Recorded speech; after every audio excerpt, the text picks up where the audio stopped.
Thanks a lot for the introduction. Now I have to see how I get things running.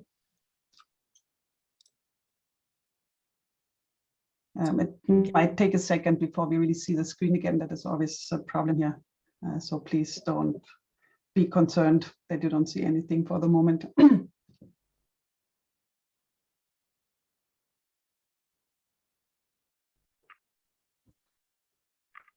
And one more.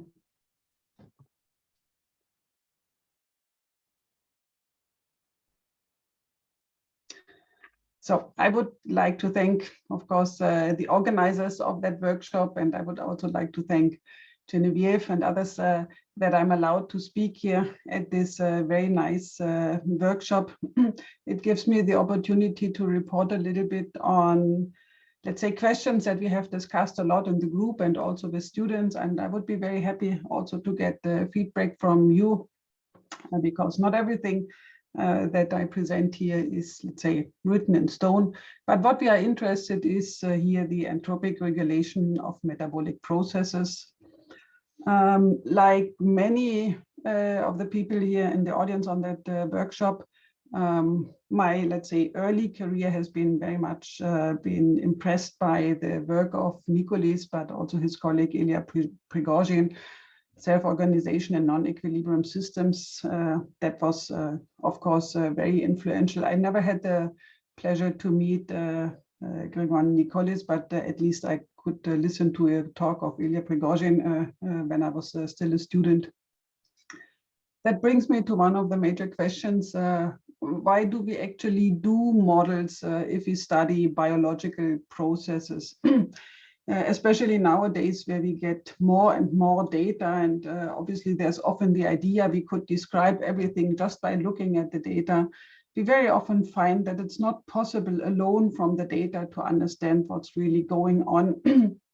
But we need models to conceptualize our beliefs about what we have measured, about the observations and the processes there, and also to understand the observed behavior and especially also make predictions.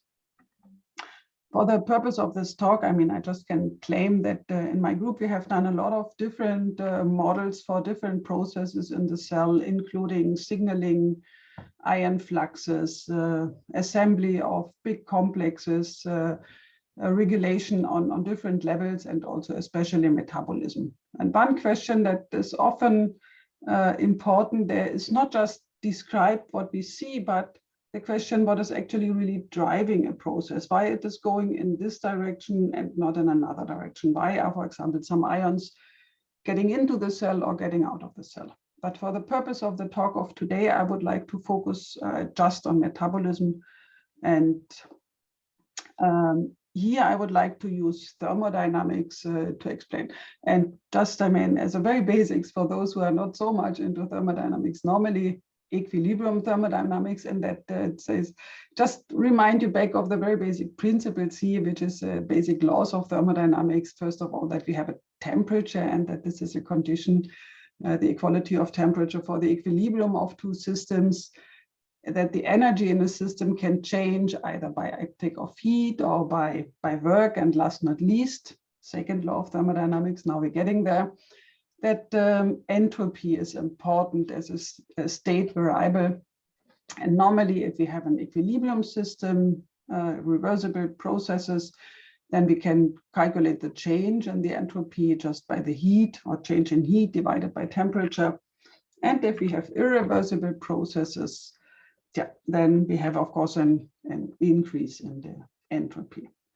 And we want to use now the entropy to guide us a little bit through the biological processes that we are looking at.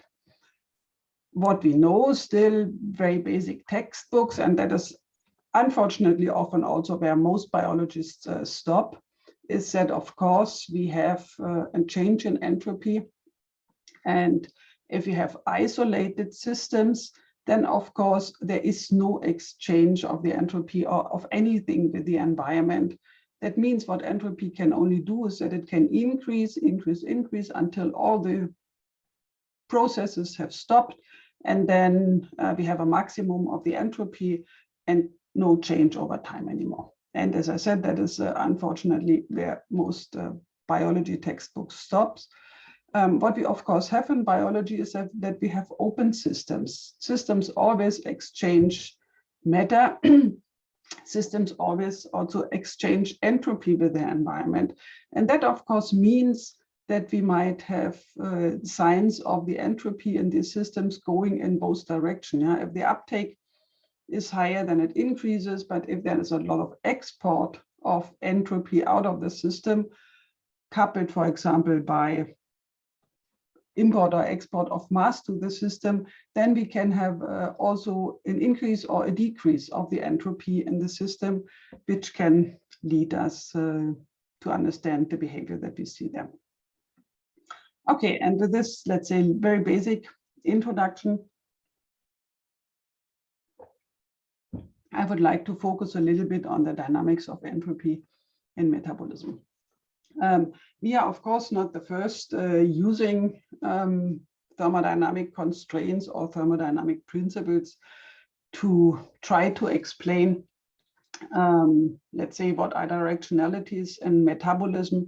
There is a number of papers very nicely describing how you can use the difference in Gibbs free energy to characterize the direction of reactions. And here, of course, Gibbs free energy, just, looking at this very basic kind of curve where we say, okay, we have some reactants, we have some products. The difference in the free energy is that what is somehow important here. But there have been also made very interesting claims, which I actually have to say that I have to express some doubt here. One of the claims is that an upper limit on the Gibbs energy dissipation governs cell metabolism. And that is all calculated for conditions where we just look at steady state. No dynamics here, but just steady state. The so-called flux balance analysis that many of you might be familiar with is simply based on steady state. And here it is claimed that energy dissipation would govern the distribution of fluxes in these cases. So let's look a little bit again at the very basic terms that we have here. So if we have just some kind of reaction, let's say A to B, then of course the Gibbs free energy of that reaction is given by the energies of formation of these compounds, or the difference of them. We can relate this to the equilibrium constant, of course, times gas constant times temperature, logarithm of equilibrium constant, and the concentration of the reactants. We can also relate this Gibbs free energy to the affinity of the reaction, and that's one term that we will need here. And the affinity again is also related to the chemical potential of these compounds, and of course the stoichiometric coefficients here. And we see that the chemical potential, at least, let's say, in some terms, in a simpler expression, is also related to the actual concentration of these compounds that we have here. All very basic physical chemistry. Now, when we look at when we want to understand something about the energy dissipation, we also have to look at the entropy production.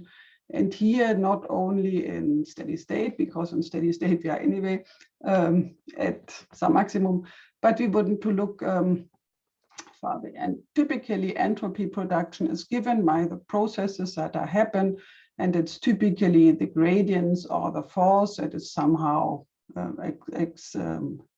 inducing some kind of flow times the flow. And especially important here is this last term, where we have our chemical reaction. So what we have is an affinity, of course, and the affinity here, as it is given here by the difference of the chemical potential, the affinity leads to some reaction rate, and this product is then what we can use to calculate the entropy production. And for the sake of that talk, I would only focus on this last term here. By the way, now I see a typo. That should be a plus, and the minus that should be a plus. No, am I true? no, it's correct. It's a minus. It's not the affinity. Whatever. When we want to know about the energy dissipation, we have to integrate, of course, the entropy produced over time to get our entropy production. And last not least, the dissipation is entropy production times the temperature. On the other hand, so that was the thermodynamics that we need to calculate. So the affinity or the chemical potentials times the reaction rates. What is also a very basic thing is if we want to model metabolism, then we have all the different reactions, we have all the different compounds with their concentrations. And of course, we know that the concentrations of the compounds change over time, and we can describe this again as a sum over all the rates that are in this system and times their stoichiometric coefficients, under which these different components here are produced or degraded by these different rates. We can be interested in all the different properties of these rates, but for the sake of that, or for the purpose of the talk, only one thing is now for the moment interesting, is that of course we can also describe these systems equations just in its matrix representation. So having a vector of all the concentrations that are changing over time, then a stoichiometric matrix that comprise all these little stoichiometric coefficients here, and the rates as a vector again. So now when we take this again, we can come back to this claim that we have seen before, that energy dissipation would govern flux distributions in steady state. And now at the end, it's just a very basic, simple math that we have to do. So we come again to this expression that we just had in matrix formulation, that the change of the concentrations is given by the stoichiometric matrix, and in steady state now by the steady state fluxes, or according to some notation, we can also have the steady state fluxes as some vector J, and that must be 0 in steady state, very simple. And if we now want to come back to the term that we just had, the entropy production, there we can see that the entropy production in steady state is, of course, now as we had it before, minus 1 over t times now the vector here, a row vector, where we have all the chemical potentials of the compounds times the stoichiometric matrix times the vector with the steady state fluxes. And when we sum this up, if this part here is 0, then of course that term also has to be 0. Very simple. So that means that at least for the metabolic processes, it's easy to see that not only in steady in thermodynamic equilibrium, but also in steady state, where we have fluxes going on, but these fluxes are in steady state, that the entropy production vanishes, and hence, of course, also the dissipation of energy has to vanish. Okay, but still we could like to apply this whole approach now to different systems in order to see what that actually means for the systems.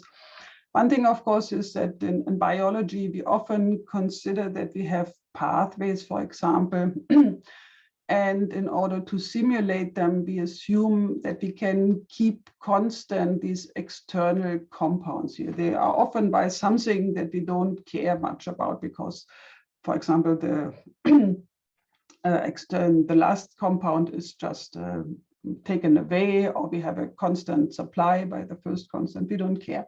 That might, of course, if we want to apply this concept now, be some kind of problem, because by keeping compounds constant, there must always be some supply of material or transport away of this material, which of course would contribute. So what one could do, of course, is that one just extend the pathways and take these contributing reactions into account that are necessary to keep the compound constant.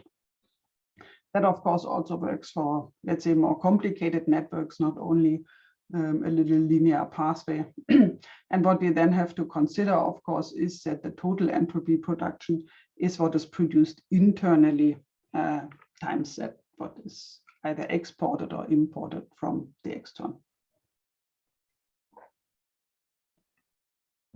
And now one can go and apply this. Here's just, the very basic idea what would happen in a batch culture. That means that we have an initial given amount of, let's say, for example, glucose that would be available for the cells, and then the cells can grow. Again, here it's only symbolized by a very simple pathway. I know that the processes in this culture are more complicated, but what we would have is that the first compound actually is used to build up the second, the third, and all the other compounds. Finally, everything has been used, and the cells have to go to some kind of stationary state. Of course, during this process, we have the different reaction rates that also are related to the dynamics of the products. And for every reaction rate, we could, of course, calculate the entropy production that is only assigned to that rate. And what we see, of course, is that in total, initially, we have a very high production of entropy when we start here, but then it will go down and will vanish to zero, same as we had before, just shown with formulas. If we would think about the chemostat, then of course we have this exactly that problem that I just mentioned. In the chemostat, we have a constant provision of new nutrients, and also everything that exceeds the capacity of the chemostat will flow out. Now we can just staying with the very simple pathways, assume that we can have this, let's say, extra reaction here that provides the compounds that are kept fixed. And also we have the pathway leading out of the system. And if we would look at the chemostat, then of course the main idea of the chemostat is that things stay constant in this chemostat. We have constant concentration of all the different compounds, constant fluxes, and hence also no production of entropy in the system. So if we want to see something, how the dynamics are of this system, we need to perturb it in one or the other way. And the perturbation that I thought of would be just that one, let's say, gives a little push of more glucose here in that case. And what one would do then, so one would increase the external compound for a while, and of course that would also give little bumps in the concentrations of the other compounds. And of course, we would also see bumps in the fluxes. If we have an increase, fluxes would go up. If we decrease back to the original level, fluxes would go down. But in both cases, they would then tend to a steady state, either induced steady state when we are here still in this increased scenario, or the old steady state when we go back to the first situation. And what we then have is, of course, also that the different reactions contribute differently to the overall entropy. And what we see is in here some kind of dynamics overall. We see that when we have an increase here in the glucose, we see that the total entropy suddenly, first of all, it moves, but here it would also increase. But then when we have this decrease, in this case of the external glucose, we find that we have a decrease of the entropy production of the total of that system. So we see some kind of overshoot reaction here. Of course, when the system is left alone and can go back to the steady state, we reach the steady state again, but here from another direction than before. We could now, of course, go back to a very simple system in order to study this a little bit more in depth. We have seen before the, let's say, just linear pathway where we always had a decrease of the total entropy. Here we can look at the little branch network where we just look only at this one internal component X1. And depending on the initial conditions, of course, we have very different behavior. The kinetic parameters, just very simple values, 1 or 2, something like that. That doesn't matter. The important thing is, where do we start here at this point? And we see, okay, if we have a very high value, for example, of x1, which is higher than the external ones, we see x1 would decrease, the fluxes would also, or the rates would go to some steady state flux at some point. And what we see is from this initial conditions here, also our sigma total, the entropy production would decrease and at some point vanish. What we see here is again that the different rates contribute differently, and we see here also the sigma is negative. And that is simply due to the fact that here the affinity and the rate have different signs at that point. In this case, for this special reaction 2, that is of course nothing that we would expect in the beginning, because normally we would say, okay, the rate should be in the same direction as is given by the affinity. But since this is not an isolated reaction, but is a reaction that is part of that network, it works differently here. So that means that we have here this negative contribution of this rate and the 2 positive contributions of the 2 other rates. If we would start now with slightly different initial conditions, so here x1 is 0 and the other external compounds are much larger, that means x1 has to increase. What we see here is that even not only for the contribution of the individual reactions, but even for the total entropy production, we see that we have this kind of overshoot going into a negative direction, and then from there coming back to 0. Good. We can now use this and look a little bit more, let's say, at the, is this a question? No, I don't hear. A few minutes left. Yeah, we can now use this to look a little bit at the dependence on the speed of, for example, the speed of the reaction. What we see again, if we have such a kind of pathway and now would, let's say, increase an external compound, then we would see that the faster all these reactions are, the higher the peak of the increase in the entropy production would be. If the reactions are slower, then it's slower. But what we would see if we would integrate over the whole response of the system, then it would be independent on the speeds of these reactions. That means faster reactions, also faster reaction of the entropy production, but at the end, the total entropy production would be independent of the speed of the reactions. We can also ask whether all the reactions need to be thermodynamically favorable. And if, let's say, very famous reaction that is really not thermodynamically favorable, but very fast typically is in glycolysis, the triose isomerase here, which is, I mean, typically going from DHAP into this direction, but the, let's say, thermodynamic favorable way would be in the other direction. But simply, since we always have this high throughput here, it works in the direction in which it works in nature. And again, here we could also go and analyze what would happen if we now have reactions that are not thermodynamically favorable. So all of them are typically favorable, but now we make, let's say, let's reverse one or reverse the kinetic parameters into another direction. But we see then that it depends very much on the position of that reaction in a network. For example, how much a perturbation would lead to an entropy production here. So, and that might remind us, or at least those of us who work with control theory, of course, reactions in the beginning of a system have higher control than those ones in the end, and they also lead to higher entropy production when we have a perturbation in that system. We can even look at the oscillating systems just to illustrate this. I used here the Higgins-Zelkoff oscillator. Again, here when we have an oscillation, what we would see, of course, in the period when the system is still not at a stable oscillation, we have a lot of production of entropy. But then when it comes to stable oscillations, we see that the entropy production overall is also oscillating all the time. But if we integrate this over one period of the oscillator, we again come to the end that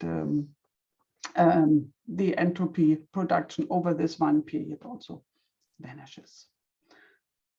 Just briefly, we have also applied this to a model for colon cancer cell line that we have made. The whole purpose of this model was, of course, something different. It was to understand, in that case, what the role of different mutations actually in signaling pathways are. Very important signaling pathways, of course, is this Ras-Raf-MEK-ERK pathway. And we work with cell lines, or our colleagues have made the experiments with cell lines where there is no mutation, so-called wild type, as far as one can speak about a wild type if we have a cell culture. But then they had one mutation in BRAF and one mutation in BRAS, and these are two different cell lines. The important thing is here that these cell lines work are very different with respect to the levels of glucose that they can tolerate. The wild type, so-called wild type cell line lives best with high amounts of glucose here in the order of 2.5 gram per liter glucose, but it also works happily in other regimes. The BRAF is growing much faster and is also best off with 2.5 gram per liter glucose, while the KRAS mutant doesn't like so much high values of glucose, but it really grows fastest when we have 1 gram per liter. We have made a model to explain what the contribution of the different, let's say, enzyme changes that we have is to this model, and why these cells also produce so much lactate, although they could easily use also their TCA cycle. We made a little smaller model, and I would like to focus on that model that is very well explained and where we also have all the parameter values for very simple description of that model. But what I would like to focus here on is then again coming back now, taking this model and calculating the entropy production in these systems for the 3 different cell lines. And again, when we look here at some kind of steady state, for example, cell lines that live happily with some amount of glucose here, 1 gram per liter, then we see, of course, that the entropy production at that point is going to 0. We have a steady state, the cells live nicely with that, but there's no change. In order to see some kind of entropy production, of course, we have to exert changes, and in this case, the change would be that we just have a higher supply of glucose. In that case, we move from this 1 gram per liter to the 2.5 gram per liter. And what we see is, of course, there's now, let's say, more nutrients provided. All 3 cell lines respond, but they respond very differently. The KRAS cell, the wild type cell line actually responds the most. They have the highest production of in this term negative of entropy, while the BRAF cell line is more or less not impressed by these changes, and KRAS is in between. When we go back to the 1 gram glucose per liter, which is of course again a change in that in the steady state, or that these cells try to approach here, we see that we again have some kind of increase, and here it's again in this case, the KRAS cell line that responds most strongly. Whether this can be used as an explanation for, let's say, the different conditions under which these cells feel well or not, that is, of course, still a study that has to be done. Whether that contributes at all to the preferred glucose regimes for these different cancer cell lines, But at least what we can conclude at that point is that we see very different responses, which of course might at that point also be important for the regulation of these cell lines. With that, I would like to come to the conclusions. One thing that I think is very important is, of course, that we can state that the entropy production is related to irreversible processes and is also potentially a suitable measure for the directionality of processes and the driving force. But as I tried to show you, steady states do not show energy dissipation or entropy production. So at least for steady states, this concept does not allow any kind of conclusions, I would say. When we have the dynamic regimes, of course, and open systems, and the entropy can increase and decrease, of course, depending on the supply of the energy and the initial states. And we can calculate the entropy production when we have knowledge about the network structure, enzyme kinetics, kinetic parameters, and of course, what kind of perturbation is done. And of course, these flux force relationships that I alluded to, of course, they are also useful for other description of other important biological processes like ion fluxes, signaling in cells, and of course also cell growth. And with that, I would like to finish. Of course, I like to thank my group, which contributed with a lot of interesting discussions to that. And last not least, I would like to thank you for your attention, and I'm happy for any kind of questions or comments that you might have. Thank you, Edda, for this clear presentation. So I see there is a question from Massi Esposito. Yes, hello. Hello. Thank you for the presentation. So I'm a bit surprised by the claim that you're making that steady state do not dissipate. As you pointed out, it's in a closed system. This is of course true because the steady state will be an equilibrium steady state. But if the system is continuously fed with chemostat, as I think you also pointed out, then the steady state will be continuously dissipating. And this in all this metabolic network is of course happening all the time because the living system is continuously being fed. And so the steady state will be continuously dissipating. So I'm not sure I understand your claim. Yeah, that's a very interesting point, and I'm happy to discuss about that. And that's very nice that you pick it up, because if you just look at the formulas, it's very easy to see that this amounts to zero. And the question is for me, where is Yep. No, but it amounts to zero when the system is closed, when all the no, when we have an inflow into the system. I understand when the system is zero, then we go to thermodynamic equilibrium, then it's easy. But when we still consider the flow into the system, it's still, I mean. No, then it's the flux along the pathways, the steady state currents, multiplied by the difference in chemical potentials that are of the chemostats, they will be controlling the dissipation. So this, I mean, I could explain you this, and I have papers on that. But yeah, but I mean that is. That's why it is frustrating, or let's say interesting, that this is not really what is used as a basic to model these systems.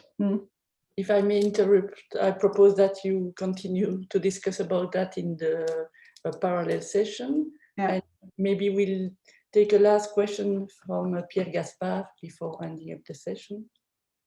Yeah, yes, it is about the same point. I know very well the calculation for the entropy production rate, but you assume here the kinetic equations for an isolated or closed system without source terms coming from the environment. And so indeed, no, I included source terms from the environment. It's not a steady state, it's a steady state that is precisely the equilibrium state, and then it's zero, then it's fine. but we don't have equilibrium, we have fluxes. I mean, it is, I assume that we have a source term from outside.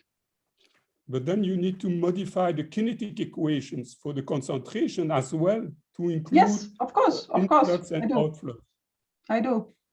But then you find something that is positive, not zero. It cannot be zero, otherwise the system is at chemical equilibrium, precisely at chemical equilibrium. Okay, I can so only disagree. Okay. okay, thank you for this nice discussion, and thanks all speakers for the very nice session of this morning. And so we have only 15 minutes breaks. I apologize for the delay and see you after the coffee break. Thank you.